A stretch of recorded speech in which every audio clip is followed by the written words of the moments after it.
The declaration arrived as a cold transmission that rolled through human space without ceremony, a formal notice from a Kethri Dominion stating that humanity had violated trade expectations, territorial patience, and cultural hierarchy, and that corrective war would begin within one standard cycle. And on Earth, the message was replayed in silence inside a secure chamber where leaders, officers, and analysts listened without interruption, because this was not the first threat, and not even the loudest. But it was the first that carried certainty, and President Laura Bennett sat at the center of the table with her hands folded, while Admiral Henry Cole watched the scrolling text with an expression that did not change. And around them were people who were prepared for this moment for decades without ever speaking its name aloud, because the galaxy had always assumed humanity was loud, divided, and reckless, a species that advanced too fast and talked too much, but never planned far ahead. And that assumption had been carefully encouraged, because when the Kethri first encountered human explorers, they had seen fragile ships, exposed hulls, inefficient drives, and a political system that argued in public, and the Kethri Dominion had marked Earth as a future asset,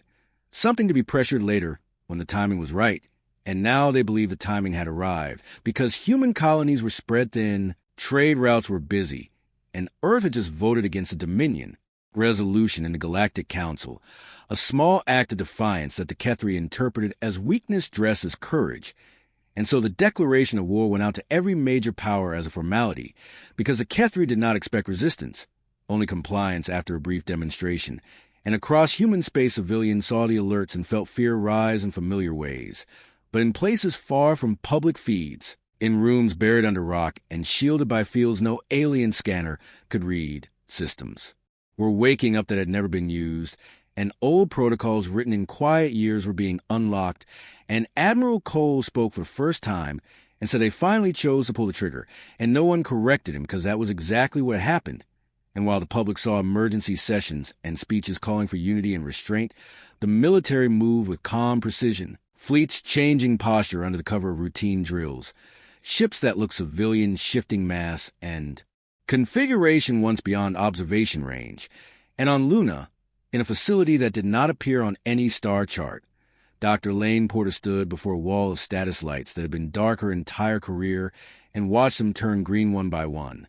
Because the Kethri had never asked what humanity had been doing with all the energy it claimed to waste, or why Earth's population centers were surrounded by empty space where orbital habitats should have been, and that ignorance had been intentional, because humanity had learned early that survival in a crowded galaxy did not come from matching power, but from hiding intent.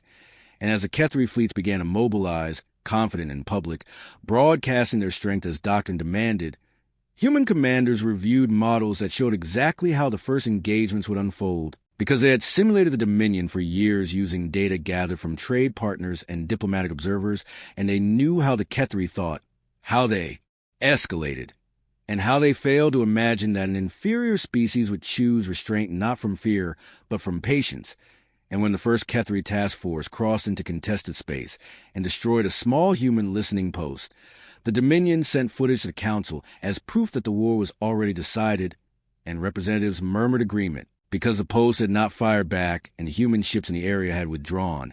And the Kethri commander recorded a statement declaring that further resistance would only increase losses. And on Earth, the footage was shown again in the same secure chamber, and President Bennett watched until the end, and then nodded once. And Admiral Cole gave the order to proceed to Phase 1, a phrase that meant nothing outside a very small circle and across dozens of systems. Human vessels altered course and vanished from standard tracking not by jumping away, but by becoming something the sensors could not interpret. And on the Kethri, flagship, the tactical officers frowned as contacts flickered and resolved into noise. And they assumed it was human panic, sloppy retreats, desperate tricks, because that fit the story they already believed. And as the Dominion fleets advanced deeper, supply lines stretched and formations spread to enforce control over what they assumed was empty space. And they did not notice that they were being measured, timed, and mapped in real conditions, and that every move confirmed the quiet. Predictions made years earlier, and when the first true human response came, it did not look like an attack, because a Kethri cruiser simply went silent without an explosion, without debris, its power output dropping to zero in a single instant, and the Dominion command flagged it as a malfunction until a second cruiser followed, and then a third, all in different locations, all without warning. And confusion spread because this was not how inferior weapons behaved, and in the council chambers. Alien representatives leaned forward as reports came in fragmented and incomplete,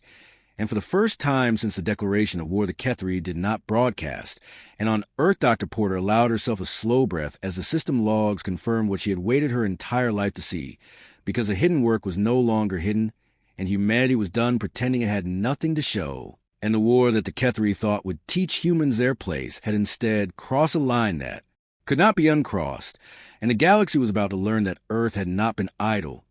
only quiet. The sudden losses forced the Kethri Dominion to slow its advance,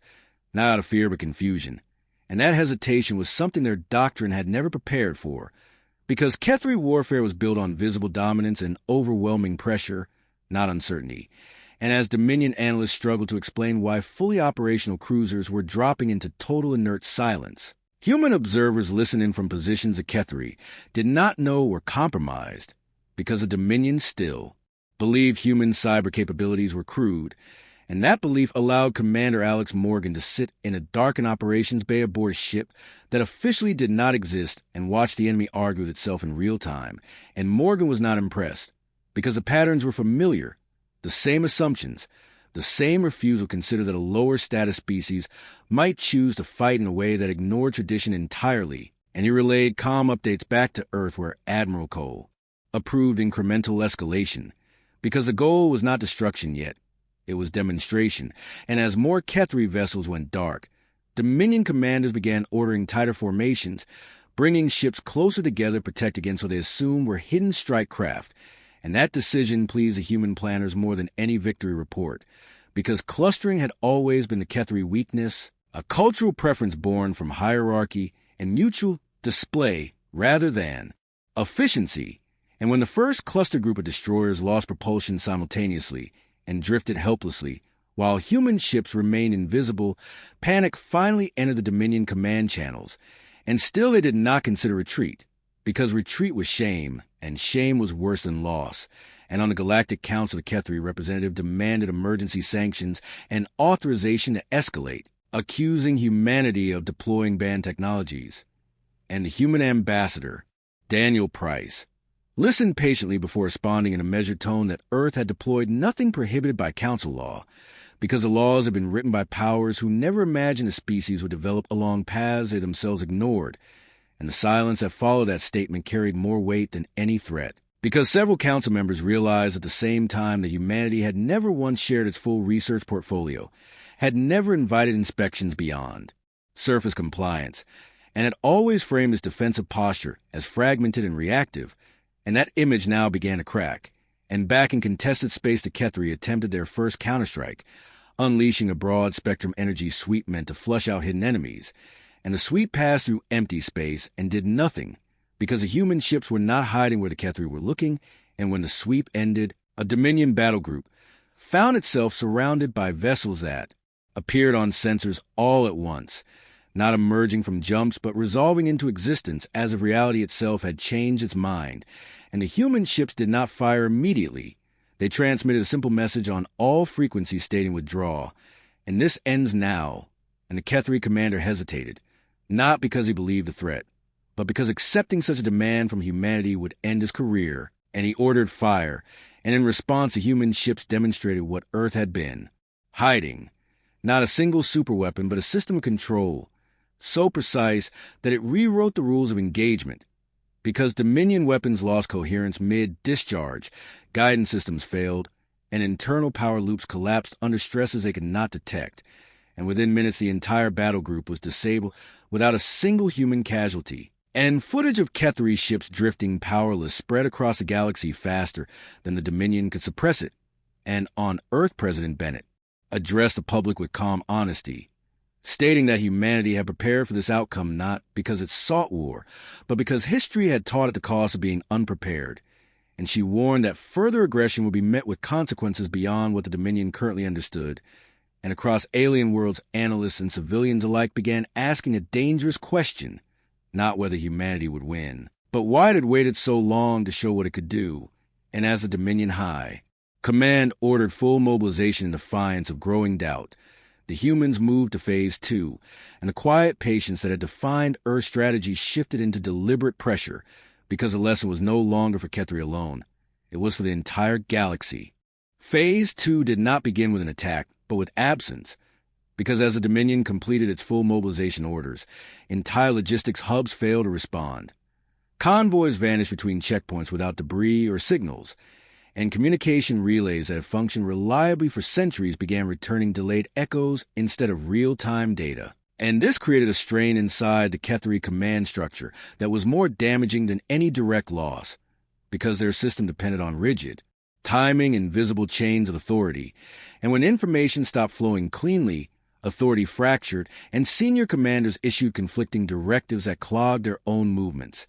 And through it all, humanity remained publicly restrained, with Ambassador Price continuing to attend council sessions and calmly reiterating that Earth sought to escalation and stability, statements that many had once dismissed as empty diplomacy, but now felt unsettling because they were being spoken by a species that was demonstrably capable of far worse. And inside a deep command facility beneath the Rockies, Admiral Cole reviewed projections showing Dominion readiness collapsing under its own weight, because their fleets were built to intimidate rivals who fought conventionally, not to operate blind against an enemy that did not need to be seen to act. And Cole approved targeted reveals designed to shape perception rather than simply win battles. And one such reveal occurred at the edge of the Reiner Corridor, a vital trade artery watched by dozens of neutral observers, where human task force deliberately allowed itself to be detected escorting civilian transports. And when a Dominion strike wing moved to intercept, confident in numbers and firepower, the human ships responded in full view, not by firing first, but by maneuvering with precision that alien analysts struggled to describe. Because the ships moved without visible thrust, adjusted vectors instantly and positioned themselves in ways that nullified every firing solution the Dominion attempted. And when shots were finally exchanged, the human weapon struck with controlled force, disabling engines and weapons but leaving hulls intact, and the visual data spread everywhere, because this time the Dominion could not suppress it. And across the galaxy, the image of Kethri warships helplessly rotating while human vessels held formation burned itself into public consciousness, and the narrative of human weakness collapsed in a single cycle. And within the Dominion itself, dissent began to surface. Junior officers questioning orders, logistics coordinators reporting shortages that made no sense, and political overseers demanding explanations that commanders could not provide. And at the center of this pressure sat High Executive Veteran,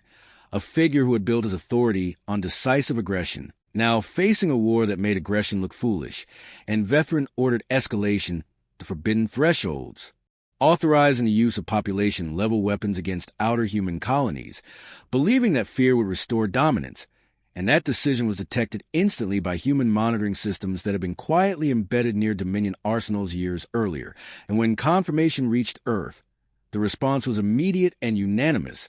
because there were lines humanity would not allow to be crossed. And as Dominion strike platforms powered up, their control systems locked, their crews unable to override commands that no longer responded, and in a message transmitted directly into the Dominion High Command Chamber, bypassing all filters, Admiral Cole spoke plainly and without threat, stating that the weapons were now inert, that any further attempt to target civilians would result in consequences the Dominion could not contain, and that this was a final warning. And the shock of that intrusion rippled outward, because it meant humanity was not merely countering attacks, but exerting control inside the Dominion itself. And council members who had once viewed Earth as a minor power now reassessed their own vulnerabilities. And alliances quietly shifted, with several neutral states issuing statements calling for immediate cessation of hostilities, not out of moral concern, but out of fear of being on the wrong side of an emerging reality. And as the Dominion fleets regrouped under increasing internal strain, human forces tightened their invisible net positioning, assets around key nodes without ever announcing their presence. And the war entered a phase where every Dominion move was anticipated before it was made, and every attempt at surprise failed. And the realization began to dawn among Kethri strategists that they were no longer fighting an opponent reacting to them, but one that had been waiting patiently for them to act, and that the war had been decided long before the declaration was ever sent. As the Dominion reeled from the first wave of systemic collapses, Human strategy shifted subtly from containment to control pressure because humanity understood that the most effective victories were those that dismantled confidence before inflicting irreversible damage, and across the sectors that the Ketheri had assumed were secure, ships previously unaccounted for began appearing in synchronized patterns that seemed impossible,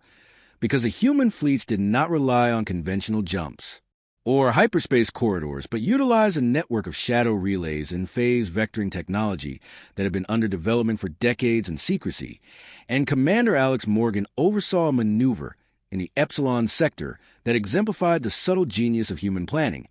as entire squadrons slipped through the Dominion patrol nets, positioned themselves behind high-value targets, and transmitted passive disruption pulses that caused critical guidance systems to oscillate without ever firing a shot, and Dominion officers scrambled to understand the sudden, inexplicable failures, while the Council convened emergency sessions where heated debates erupted over whether humanity had violated the laws of physics or merely exploited them with technology the galaxy had dismissed as primitive, and in these chambers Ambassador Daniel Price remained calm, answering questions with measured honesty, never revealing the true extent of human preparation, because restraint amplified the psychological impact. And while the Dominion panicked, humans executed simultaneous demonstrations on multiple fronts. A convoy escort in the Orion Belt where human ships shielded cargo with kinetic null fields that render conventional weapons useless, an orbital facility around a mining world where automated systems disabled the entire base without causing harm, and a deep space research station that projected holographic decoys, so convincing that Dominion forces wasted days targeting. Shadows, all designed to send a message that humanity was not merely reactive, but entirely in command of operational tempo, and President Laura Bennett coordinated political channels, using intelligence gathered from Dominion dissenters to shape narrative and influence neutral systems,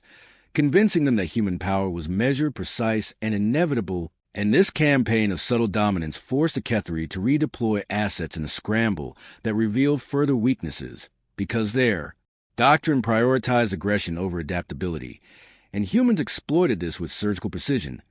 cutting supply lines that the Dominion believed were secure, neutralizing communication hubs, and rerouting their own forces to create artificial vulnerabilities that lured Dominion fleets into traps without ever engaging in traditional combat. And as reports streamed in, analysts in the Dominion began questioning everything they thought they knew about Earth, from its energy production to its industrial output to its tactical ingenuity, and fear began to replace pride, because no Dominion model had predicted that a species they considered inferior could orchestrate such coordinated, multi-layered operations across multiple systems simultaneously. And inside Earth's command center's Admiral Cole reviewed real-time feeds showing Dominion battleships drifting powerless, while human units maintained complete control of the surrounding space, and he authorized incremental expansion of these operations, knowing that each calculated demonstration would erode enemy confidence, while Dr. Lane Porter monitored energy grid synchronization across human fleets, ensuring that every hidden reserve was ready to respond to sudden escalation, and when the Dominion attempted to retaliate by activating experimental weapons, those systems were neutralized before a single pulse could leave their launch bays, reinforcing the psychological grip humanity held without any visible bloodshed. And across the galaxy, neutral and allied species began reassessing their positions, quietly sending envoys to Earth for dialogue, because the pattern was unmistakable. Humanity had waited patiently,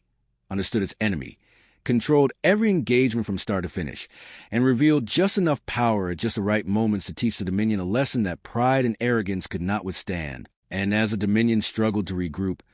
human forces continued their slow, methodical encirclement of key assets, demonstrating mastery of both technology and strategy, while the Ketheri realized too late that the species they had underestimated had never been unprepared, only patient, and the entire galaxy began to watch a war, where humans dictated not only the terms of engagement, but the very narrative of superiority. Humanity's campaign continued to unfold with a precision that left the Dominion reeling and the galaxy in awe, because every action taken by human forces was calculated to maximize disruption while minimizing actual destruction, and by now Dominion intelligence officers were scrambling to reconcile decades of underestimation with the reality unfolding before them. And deep within the core cluster, Commander Alex Morgan oversaw simultaneous maneuvers that spanned hundreds of light hours, orchestrating invisible fleets to cut off reinforcement corridors while appearing in multiple locations at once, a feat previously thought impossible and now plainly visible to Dominion sensors. And as these maneuvers progressed, Dominion command centers erupted in chaos, with conflicting reports and phantom readings forcing them to doubt the reliability of their own technology, while human analysts tracked every ripple of confusion, adjusting tactics in real time. And on Earth, President Laura Bennett convened a council of civilian and military leaders to coordinate Phase 3, which involved a public demonstration of human capability meant to cement the psychological impact across the galaxy. And Dr. Elaine Porter monitored energy flows in orbital arrays that had lain dormant for decades, ensuring every reserve could be deployed at precise moments to reinforce fleet operations, while Ambassador Daniel Price negotiated with neutral systems, subtly conveying that humanity's restraint had limits and that any misstep by the Dominion would trigger irreversible consequences. And in the outer sectors, human squadrons executed silent interdictions, disabling entire patrol fleets without a shot being fired, leaving Dominion officers to speculate on the presence of unknown superweapons. And when Dominion fleets attempted to regroup and counterattack, they found themselves systematically funneled into zones where human electronic warfare systems rendered their communications useless, their guidance systems unstable, and their formation integrity impossible to maintain. And across multiple systems, Dominion analysts reported that they were witnessing a species operating with unprecedented speed, coordination, and cunning, simultaneously appearing and disappearing in space, while controlling every engagement from start to finish. And for the first time in the history of Kethri warfare, senior commanders began openly questioning doctrine, orders, and the competence of their peers, a cascade of doubt that threatened to fracture the Dominion hierarchy from within. And as these fractures widened, human forces initiated Phase 3 demonstrations, including disabling of Dominion orbital weapon platforms and the precise neutralization of critical logistics hubs, all transmitted in real time to the Council and neutral observers, making clear that humanity was not simply defending itself, but had mastered the art of strategic deterrence. And the psychological impact was profound, because every Dominion attempt to reassert control was anticipated, countered, or neutralized before it could be executed. And while the Dominion scrambled to understand this new reality, human leadership remained calm, coordinating complex operations across dozens of systems with the confidence of those who had anticipated every possible Dominion response. And within the Dominion, panic and suspicion spread, with officers accusing one another of incompetence or treachery, because nothing in their experience could explain the scale, speed, and precision of human maneuvers. And as Phase 3 continued, neutral systems began shifting allegiances quietly but decisively, recognizing that humanity was no longer a species to be underestimated. And in command centers on Earth, Admiral Cole and his team reviewed data confirming that the Dominion's operational coherence had been irreversibly compromised, while President Bennett and Ambassador Price ensured that the narrative reaching the galaxy emphasized both human power and deliberate restraint. And in doing so, humanity communicated a single unambiguous truth.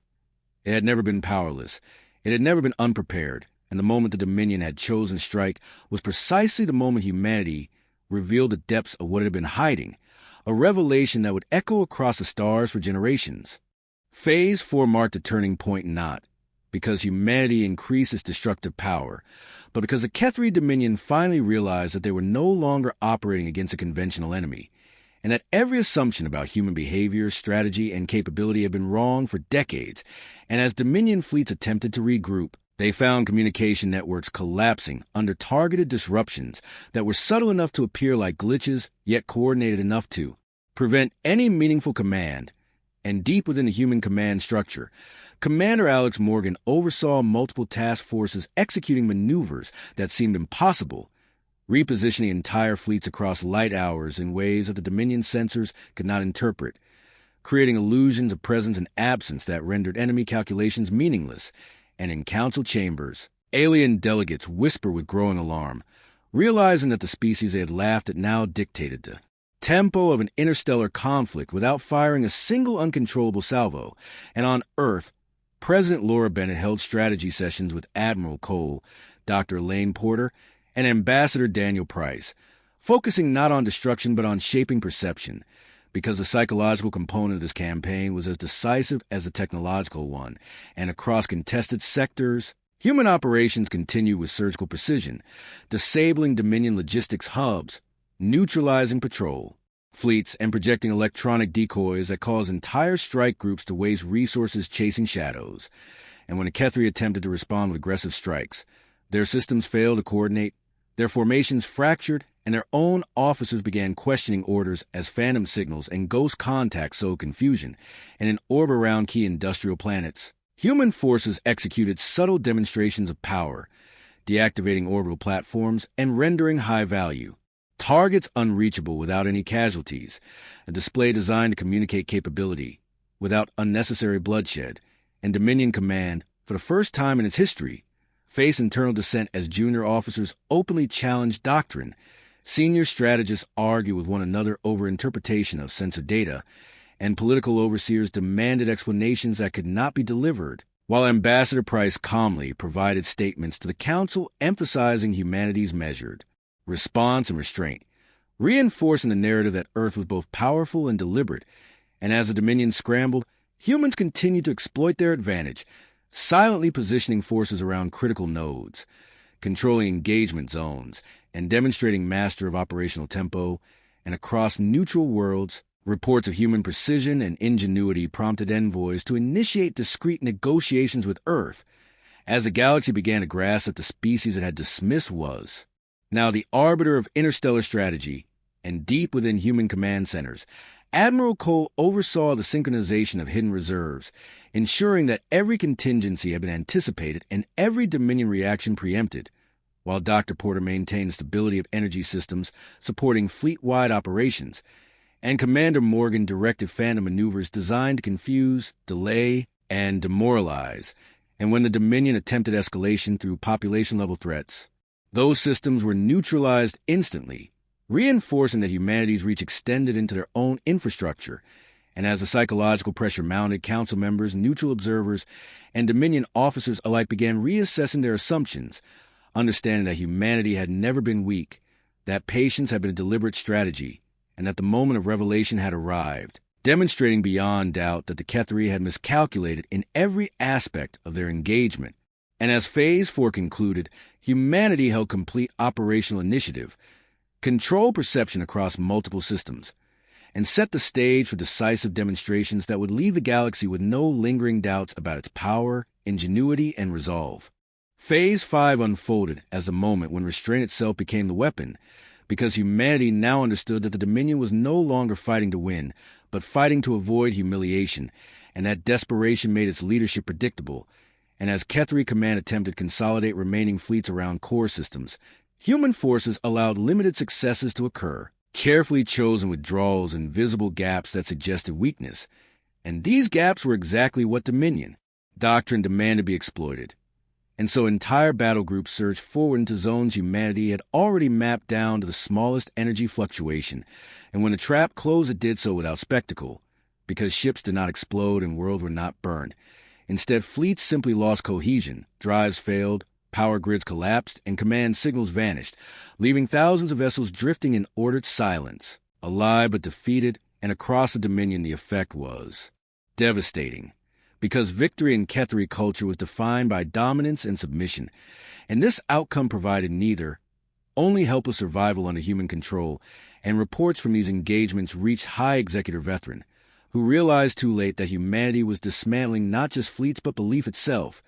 And in a desperate attempt to restore authority, he ordered a direct strike toward the Sol perimeter, believing that forcing battle near Earth would compel humanity into open, conventional war. And that decision triggered responses humanity had prepared for since first contact,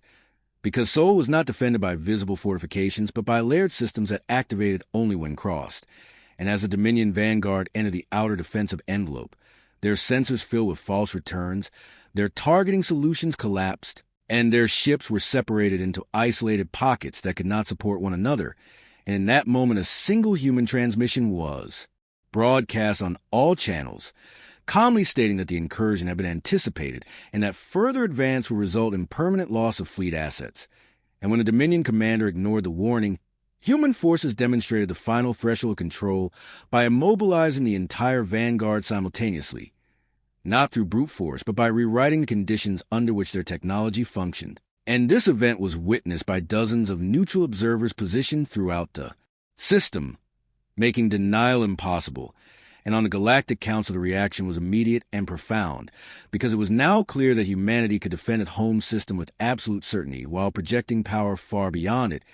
And Ambassador Daniel Price addressed the assembly with quiet clarity, stating that Earth had never sought domination but would not allow coercion, and that the war could end immediately if the Dominion accepted terms of cessation and accountability. And within the Dominion, news of the Sol failure shattered the last illusions of superiority, as officers realized that even a direct assault on humanity's home had been futile, and internal dissent erupted openly, with regional governors questioning the legitimacy of central command and fleet leaders refusing orders they knew would lead to pointless loss. And as this fracture spread, human operations slowed deliberately, giving space for the consequences of Dominion decisions to take effect without further pressure. And on Earth, President Laura Bennett authorized the release of limited historical records showing humanity's long preparation, not to boast, but to make one point unmistakable, that patience had been a choice, not a limitation. And as the galaxy absorbed this truth, alliances shifted openly. Sanctions were proposed against the Dominion, and calls for negotiated peace grew louder, and by the end of Phase 5, the war had reached a state where humanity no longer needed to advance, because the outcome was no longer determined by fleets and weapons, but by the irreversible collapse of the Dominion's confidence, cohesion, and credibility in the eyes of the galaxy. The final phase did not arrive with an explosion or a decisive battle, because by then the Dominion no longer possessed the cohesion required to fight one, and as internal fractures widened, entire Kethri fleets stood down without human prompting, their commanders choosing survival over obedience to an authority that had lost legitimacy. And across the galaxy, this quiet collapse was more powerful than any spectacle, because it confirmed what observers had already understood, that the war had never truly been about territory or trade, but about arrogance meeting preparation. And in the Dominion capital, High Executive Vethrin addressed an empty chamber. His authority eroded beyond repair as governors declared autonomy and military councils refused further orders. And when the official request for ceasefire was finally transmitted to Earth, it was not framed as negotiation, but as admission, acknowledging that the Dominion could no longer continue the conflict without risking complete dissolution. And on Earth, President Laura Bennett received a message in the same secure chamber where the war had first been discussed, and after brief consultation with Admiral Henry Cole, Dr. Elaine Porter, and Ambassador Daniel Price, she authorized acceptance under strict terms that prioritize accountability, demilitarization of contested regions, and permanent monitoring to prevent future coercion. And the terms were delivered plainly, without triumph, because humanity had achieved what it intended, not dominance through fear, but security through clarity. And as Dominion forces withdrew under human supervision, the galaxy watched the power step back from the edge of annihilation by choice rather than defeat, and neutral systems that had once dismissed Earth now sought its counsel, not out of admiration alone, but because humanity had demonstrated something rare, the ability to wield overwhelming power without losing restraint. And within human space, there were no victory, parades,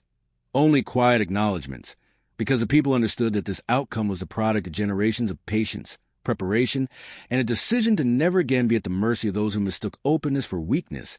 And Commander Alex Morgan oversaw the final repositioning of fleets back into their hidden configurations. Dr. Porter shut down systems that would return to dormancy, and Admiral Cole issued orders that returned the military to a posture that once again appeared unremarkable to outside eyes. And the Council Chamber's Ambassador Price concluded the final session by stating that humanity remained committed to cooperation, but would no longer accept condescension, a statement that reshaped diplomatic language across dozens of species. And as the Dominion faded from its former position of unquestioned authority, historians across the galaxy began rewriting assessments of humanity, no longer as a reckless upstart or convenient target, but as a civilization that had chosen to wait, to observe, and to prepare in silence until a moment came when hiding was no longer necessary. And in that understanding, the galaxy learned its most enduring lesson, that Earth had not revealed what it had been hiding to conquer the stars, but to ensure that no one would ever again mistake humanity's patience for helplessness.